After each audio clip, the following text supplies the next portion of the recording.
And welcome back to The Watchman. For centuries, the belief was that Mount Sinai, the place where God gave Moses the Ten Commandments, was located in Egypt. But a new documentary suggests that the real location of Mount Sinai is not in Egypt, but Saudi Arabia. Folks, this is fascinating stuff. Take a look.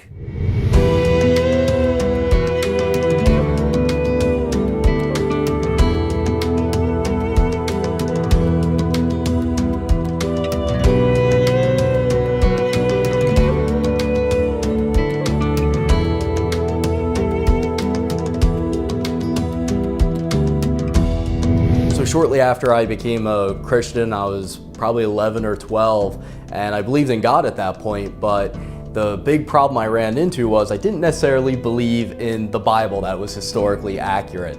And one of the issues was that Jewish and Christian academics and so-called experts out there were saying that there was very little evidence that the Exodus story ever happened, that it was a myth or greatly exaggerated. And so I had to ask myself, how could I believe in the Bible if the story of Moses and the Exodus wasn't considered true?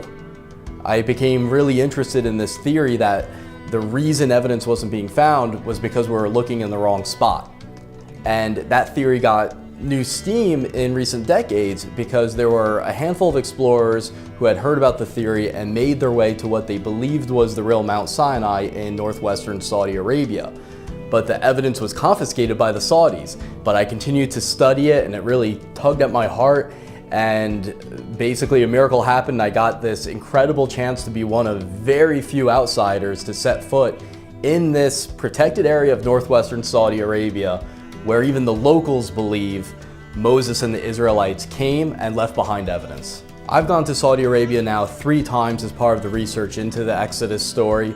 I was so amazed at the layout of the land and how every little piece of the biblical story of the Exodus lined up, every little detail. So in order to figure out where the Exodus actually happened, you have to figure out where the Red Sea crossing miracle happened. And there's multiple candidates going across the Gulf of Aqaba from Egypt into modern day Saudi Arabia. The most interesting candidate to me is Egypt's Nuweiba Beach. Thanks to Google Earth and being able to look from above as we've never been able to before, this spot at Nuweiba Beach on the Egyptian side of the possible crossing becomes almost obvious. You need a beach where you can fit millions of people. Those millions of people, the Hebrews, have to be blocked in by canyons, by the mountains, so that Pharaoh's army could have them trapped. The only place they could escape would be through the waters.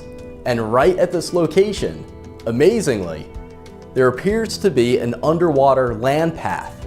So if the waters were parted, they would need somewhere to walk to. And here, just at this location, there happens to be that underwater land path. So if the waters were parted, they could walk from Egypt through the waters of the Gulf of Aqaba into northwestern Saudi Arabia, into the area that the local Saudis call the land of Jethro. By this underwater land path going from Egypt's Nuweiba Beach into northwestern Saudi Arabia, there are very interesting coral anomalies that look like the remains of chariots, specifically chariot wheels. And there have been metal detectors brought down by divers that detected circular patterns of metal within the coral. Now, a lot of this would disintegrate over time, obviously, but coral can wrap itself around an object and dissolve it and retain the shape.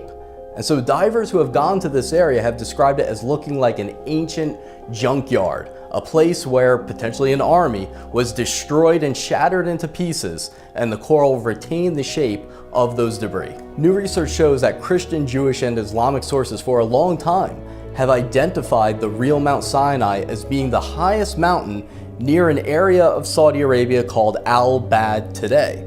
And if you go to Al-Bad today, the highest mountain is the Jebel al-Lawz mountain range, and specifically a peak named Jebel Makla, which means burned mountain. The reason it's called Burned Mountain is because it has a blackened top that makes it very distinct, and you can see it from far away. And so that leads people to see it and question, is this evidence of God descending upon the mountain in the form of a fire like the Bible says? The locals refer to this mountain as the Mountain of Moses.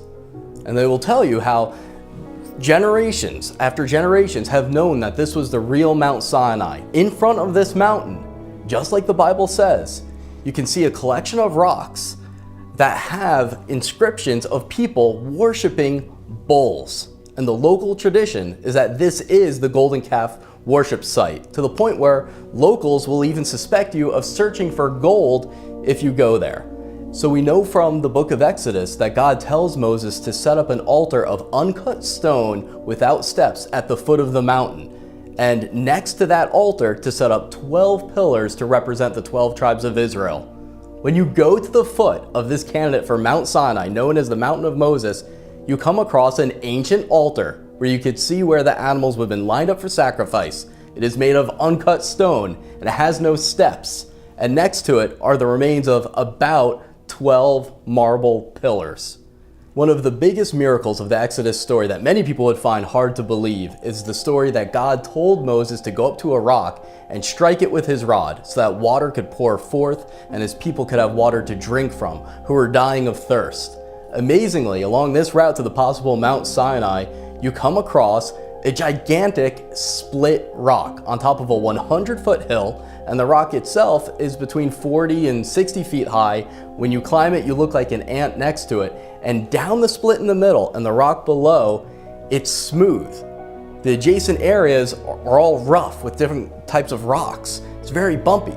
But then in this area, it looks like water poured forth from that rock, from the split, coming down the hill onto the ground below.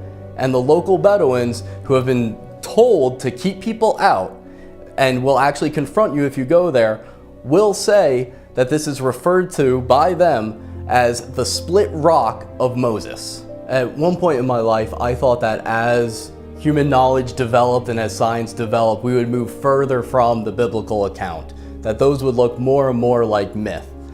Now I see that it's looking more and more like an accurate historical account.